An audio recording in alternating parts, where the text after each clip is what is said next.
All right, we're going to talk about tribute bands for a bit. We got a question in from the drummer of Fossil Fools.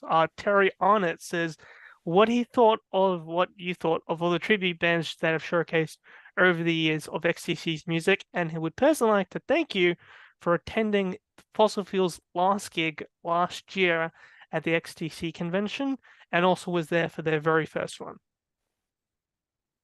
Yeah, Terry, God bless him. Hello, Terry. He's a very nice fellow, a giant XTC fan. And it's lovely to meet people like that who still remember the band, basically, who are very, very instrumental, again, forgive the pun, in promoting the band, because the records are still selling. Bands no more, never will be again. But there are these kind, lovely people in bands who love the music, love playing the songs, and they're going out there and performing in clubs. And going back to the gig that he mentioned at the Victoria in Swindon, I did go along there because I knew it was going to be the Fossil Fools' last gig.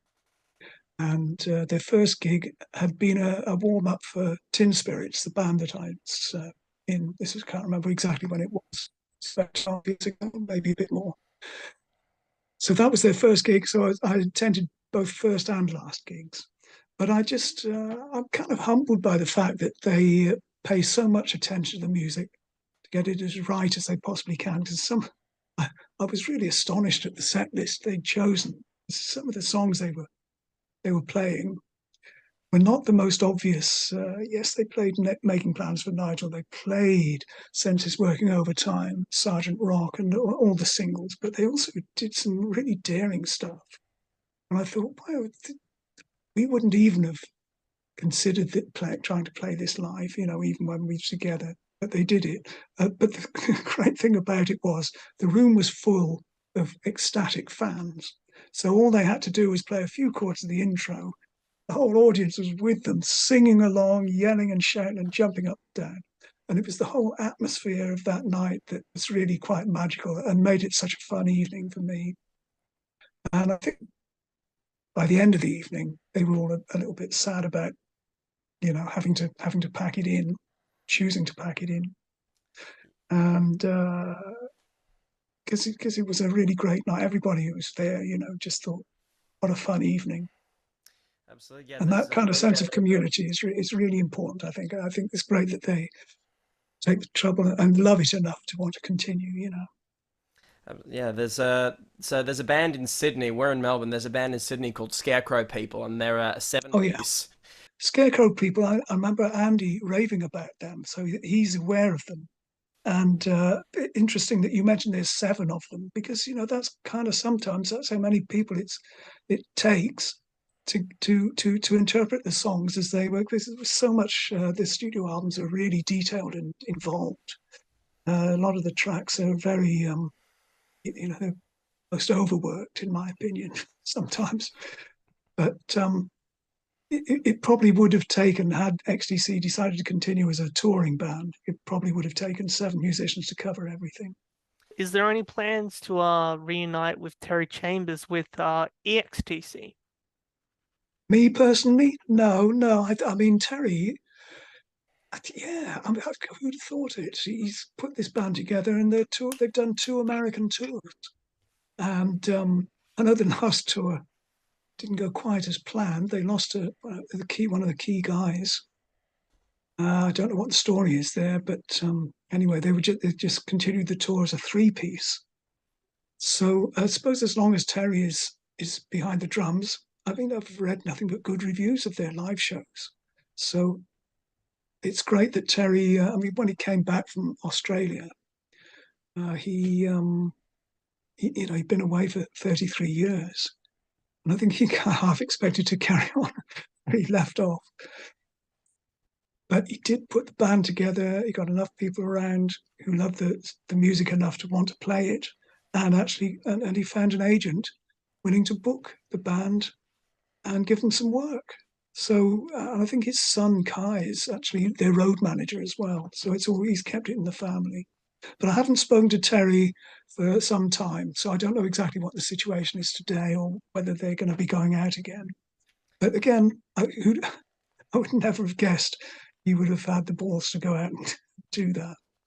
And good Not luck to only him. First off, happy 40th anniversary to Mama this month, finally at the 40 Oh, milestone already. so it is. I So hadn't this realised. Yeah, yeah. marks a very significant milestone in XTC's history, obviously. First studio-bound album, so what was it like now changing the way you created music in the studio and not having to worry about, oh, how is this going to sound live and what will we need to do live?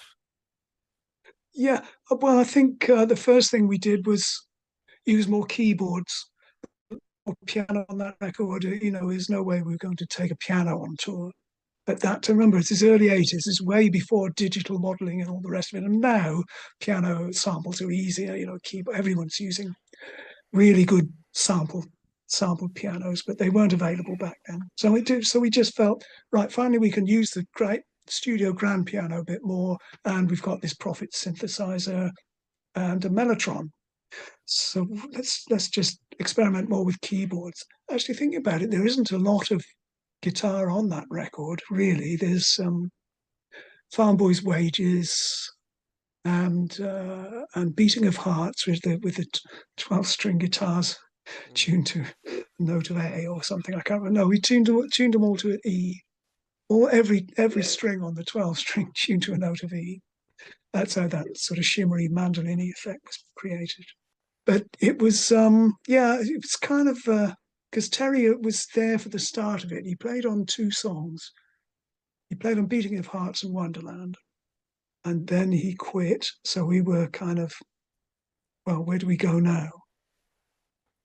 And I remembered that one tour that we'd done of the UK in around Christmas of '79, promoting Nigel, we were supported by a group called Random Hold. And in that group was David Rhodes, the guitarist, Peter Gabriel's band, and Peter Phipps, who was originally a member of the Gary Glitter's Glitter Band. And we thought, wouldn't it be great to have one of the Glitter Band's drummers on our record? He'd be a perfect replacement for Terry in that style. So I got hold of Pete and asked him if he'd be interested. Random Hold had, I think, split up by that time. So he was more than happy to come along, and that's how we got him enrolled in the project. But it was funny. The songs, I don't know whether we had enough strong material. Remember we were following English Settlement, which was a hit album, a hit single, and a hit album. So there was a little bit of pressure to follow that up. The record company didn't want to put it out until they heard a single, which meant that Andy had to. That's how he came up with the song "Great Fire." I loved Great Fire. A lot of people hated it. They thought, "What are you doing? This isn't a single." But I thought it was really good, and again, it was just a brave move. Just it's XTC. It's our new single. Doesn't sound like anything else that's out there right now. Put it out. So that was, it was definitely forced us into a different way of thinking, from that point forward. Though, like you say, it was the start of the studio years. I think the guy most comfortable with it was Andy, in terms of, the fact that he wasn't being forced out onto the road and being made to perform. Yeah. Was there ever a discussion of okay, we're going to use a different drummer for every album going forward, or was that just kind of the way things progressed? Or yeah. No, it just kind of progressed. It was the same with producers. You just feel like time for a change. I would have been more than happy to carry on working with Hugh Padgham or John Leckie and Steve Lillywhite. They were all great, but you just thought, well, what should we do next? Let's put the feelers out and see where so and so might take us. And it was the same with the drummers. Trying to think, Pete did 2 albums with us. Did Mama and the Big Express, and then following that we did the Dukes of Stratosphear project, where my brother Ian joined us for drums. He was always going to be in the Dukes of Stratosphear, by the way, so there was no change there. And then we did after that Skylarking, which meant traveling to America, the record company said, you've got to work with an American producer. So we left it up to Todd Rundgren to find the musicians, and Prairie Prince was the drummer for that record. And he was great, they've all been great. I have to say, I can't fault any of them. They've all been brilliant. Been very lucky. XTC, we were kind of, Andy Partridge was, again, like the Beatles, not afraid to experiment and go off and try different things quite fearlessly. We didn't have a string of hit records to follow up. It's just, let's do this time. Anyway, basically, there came the time when string arrangement might be a good idea for this song, for the Skylarking sessions. And I just bought a sequencer, and it allowed me to assign channels to individual samples of instruments. I thought this would be great if I could write a quartet using these samples and this sequencer. And when we hold a bit of tinkering, that's basically how the arrangement for 1,000 Umbrellas came about. That was my first official string arrangement. I've done others since, but that was the most elaborate and the one that was most thought out. I got some topics of my own about session work over the years you've done, starting with the album Melt from Peter Gabriel. You had 2 spots with the Melt album, I Don't Remember, and Family Snapshot. You did additional guitar work. What was that like going in the studio with back in 1980, I believe it was? And while I was there, the phone rang, and it was XTC's management saying, "Oh, Dave, you're in London. Don't come back to Swindon tonight. We've got Top of the Pops tomorrow. So we'll see you at, I can't remember, some hotel they booked for the night. Come to this hotel, and we're going to the BBC tomorrow to do Top of the Pops." I'm thinking, yes, we've made it. Here I am doing a session for one of my musical heroes from years and years back. And tomorrow I'm doing Top of the... Am I actually dreaming this? And that was the story of from October 1979, and how my contribution to Melt came about, and how XTC got Making Plans for Nigel into the charts. Amazing. 2 great things in one. There was also In 2 another one days. in 2 days. Might I add too. There was another moment that I really found interesting from your session careers and really pinpoints a small audience of my podcasting. Working with Till Tuesday's Aimee Mann as a touring musician in 1990s on the Whatever tour. That actually celebrates 30 years this year. So, whoopity-doo. Gosh, yeah, that's 30 years ago.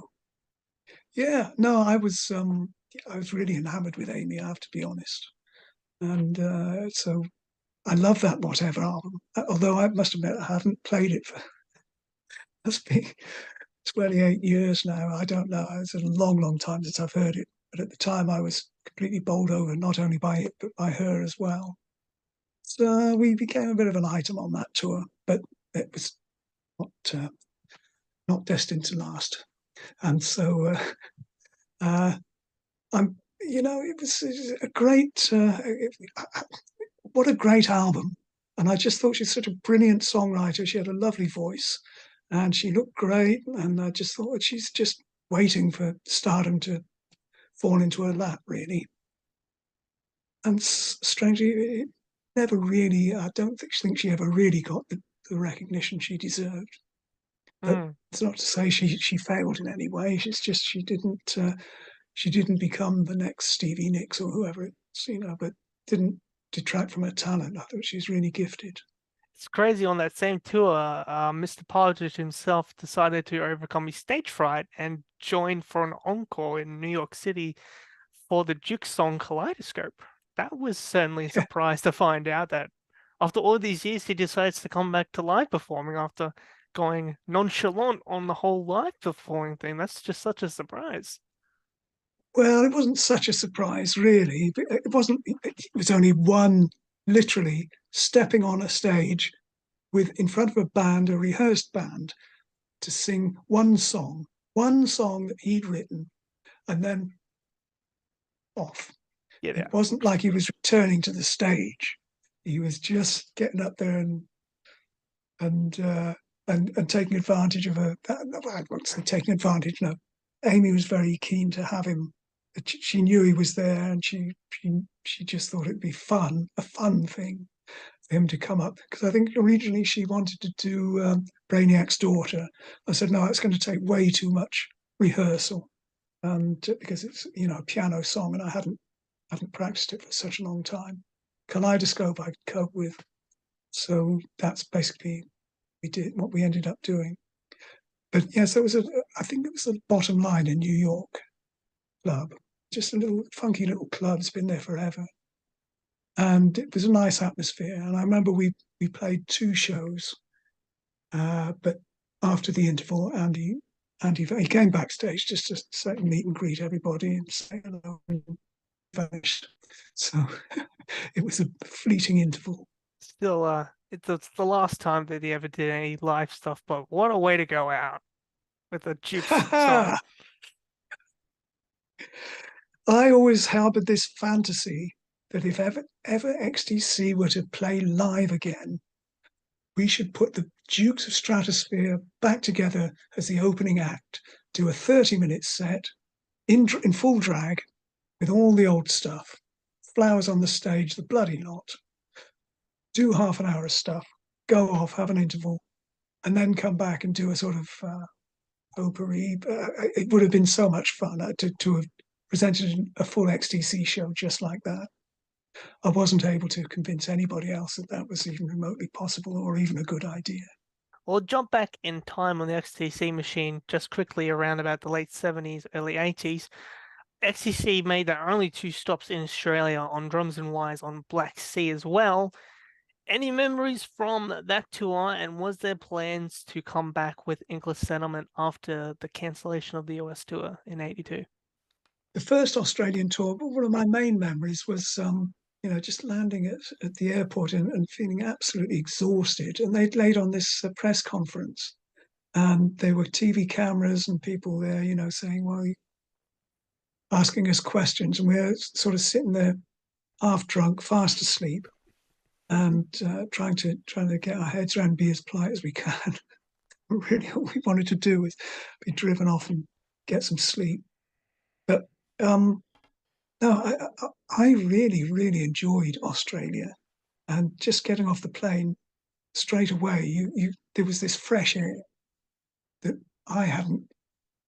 It was just literally the atmosphere, which we hadn't had in Britain for years, since I was a child.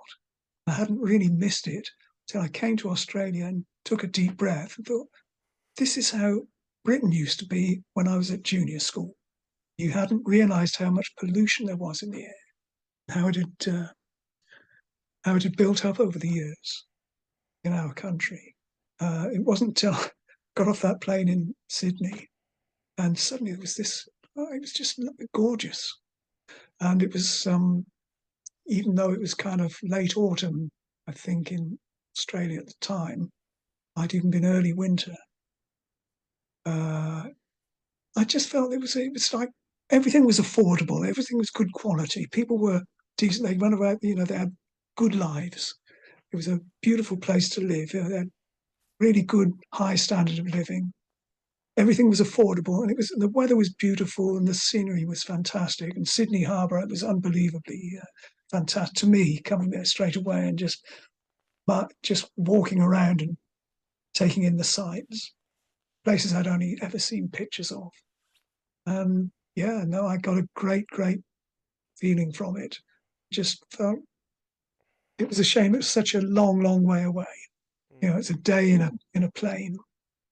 And then there's another week of recovery after that. But the audiences were fantastic, because we didn't know how we were going to be received. We weren't we weren't a rock band. We were part of this noisy new wave punky thing that I don't suppose that many Australians were acclimatized to at the time. But, they seemed to take to us. I remember the first gig was at the Marconi Club in Sydney, and it was broadcast on the radio live to air. It's our very, very first gig, rented gear.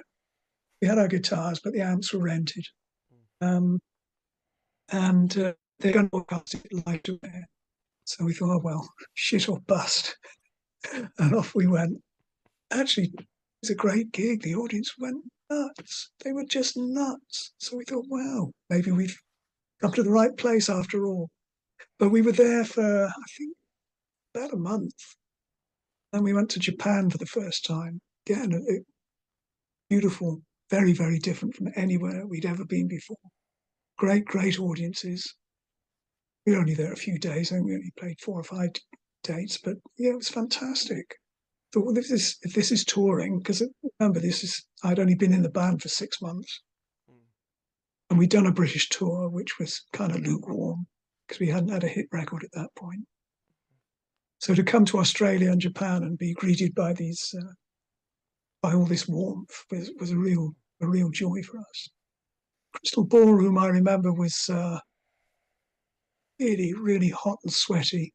It had a tiny stage right in the middle of the stage with this great big metal pillar. So you had to be careful. You didn't nut yourself dancing around on this thing that was stuck in the middle of the stage. It was the oddest thing. But again, it was just like there was sweat dripping from the walls, and the audience loved it. They were really, really great. The Wild West of Aussie pubs. Yeah. Mm. But you had a healthy scene there. There was this scene of the hotels and pubs where music, it was all centered around the music. This is what we couldn't understand. It was like in Britain, every city had maybe one rock venue, they'd vary in size depending on how big the place was.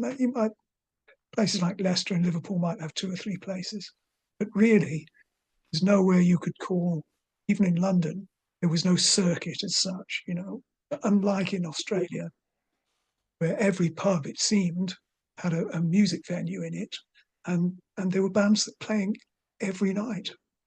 And it's really healthy from that. And I could see how musicians could make a living doing just that, even if they didn't have a record deal or selling any records. The documentary, is kind of only tells half the story, even if that, it's like they didn't interview they interviewed plenty of people, but they didn't talk to enough producers. They didn't really talk to Colin about his bass playing or even his songs to any great extent. It seemed to be a bit too Andy-centric. I mean, that's fine, because he is, without Andy, there's nothing. And he's the main man, and we all, pay homage to him for that. I'm very grateful to him for getting me into the band and giving me a good life. But there's a lot of stuff that help build and perpetuate the career, as it were. They come from a lot of people, many of whom weren't even mentioned or spoken about or interviewed, much less interviewed. But at least it got people such as yourself interested in music. There's plenty of music in it. That's the most important thing. And it's a shame that there have been some issues with getting clearance on the music, which means it can't be released as Blu-ray or DVD. It may do one of these days. I know that a lot of fans are clamoring for an official release, so that's something they can go out and buy. But I think there are too many issues to clear up, licensing and what have you. Right. And there's insufficient numbers to justify it, apparently. I don't know. But at least it was shown, it was made, it was shown on TV, it's going around. People know more about the band now than they did before it happened. So it did its job. Me and Josh were discussing one of XTC songs and how it came about, recording Melt the Guns from English Settlement. Yeah. Yeah, I think it was more just like, I guess, like, was it a loop that was done? I'm not a drummer, but even I know to keep up something like that for 6 minutes would be pretty strenuous. Terry was quite good at that kind of thing. However, I can tell you we did make a loop.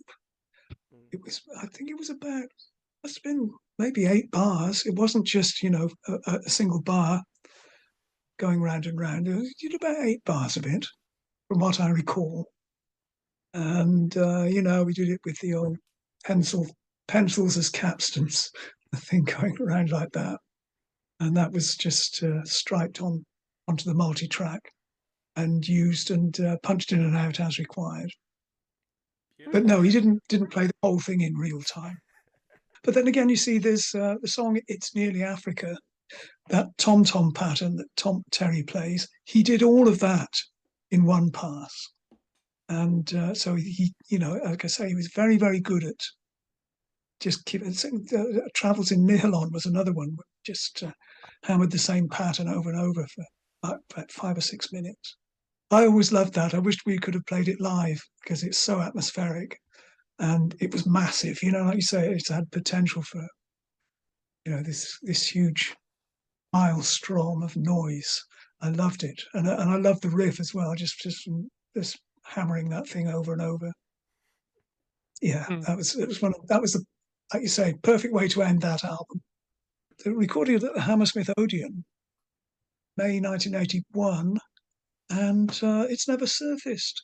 I thought it was, from what I've heard, few things that I've heard from it sound really good, but I don't know what's happened to the master reel of that, or whether the show is still available, or maybe it's owned by UMG now, and I don't know. I don't know what happened to it.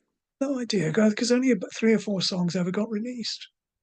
My God, what's that? Is that an official bootleg? Is that a bootleg? Yeah, this was from America. God almighty, man. I know. The source of these people. What are they? What a cheek! I know. It's the I believe it also was must have been like a direct port of the original in concert disc. Yeah, that's basically a blown up version of the Generals and Majors 45. It is. And the picture on the back is I'm not sure where that came from. Yeah, I think that looks like an Alan Ballard pop star. It's probably for smash hits or something like that. Pop magazines. Yeah, I received that in the mail from America. I'm like, okay, I have this now. That's cool, I guess. So, but the Hammersmith Palais show is actually quite good. It's recorded right at the end of another grueling tour. It was 1980, wasn't it? December 1980. I don't think it was it 81. No, because we were in the studio in 81 making English Settlement. The live Hammersmith Palais gig is December 80. 1980, we were on the road pretty much all the way through. We had a few weeks off to make Black Sea, and then it was, right, lads, back on your heads. You're out on the road. You're going to Australia again, going to the States with the Police, and you're coming back. Oh, you're doing a couple of gigs with the Cars at Madison Square Gardens, places. And then we got some gigs to do in Britain. So we came back to England. And on December the 9th, 1980, news came in that, was it the 8th? John Lennon had been shot. Just kind of, oh my God, what? We were there 4 days ago. And now we're playing in Liverpool tonight. So it was all a bit strange. The funny thing was, Liverpool didn't appear to be in mourning or any kind. It was just another day to them. Admittedly, the Liverpool Echo was full of the story, but you didn't get the impression that their greatest son had just been slaughtered, and that it didn't seem to leave much of an impression on the day. Maybe it has since. I don't know. I know they've named an airport after him. yeah. So you'd have thought he would have probably. We played a gig in this little club in Liverpool, and I remember we did Towers of London. At the end of Towers of London, Andy decided to sing the refrain to Rain. So we sang a couple of verses of the Beatles song Rain over the changes.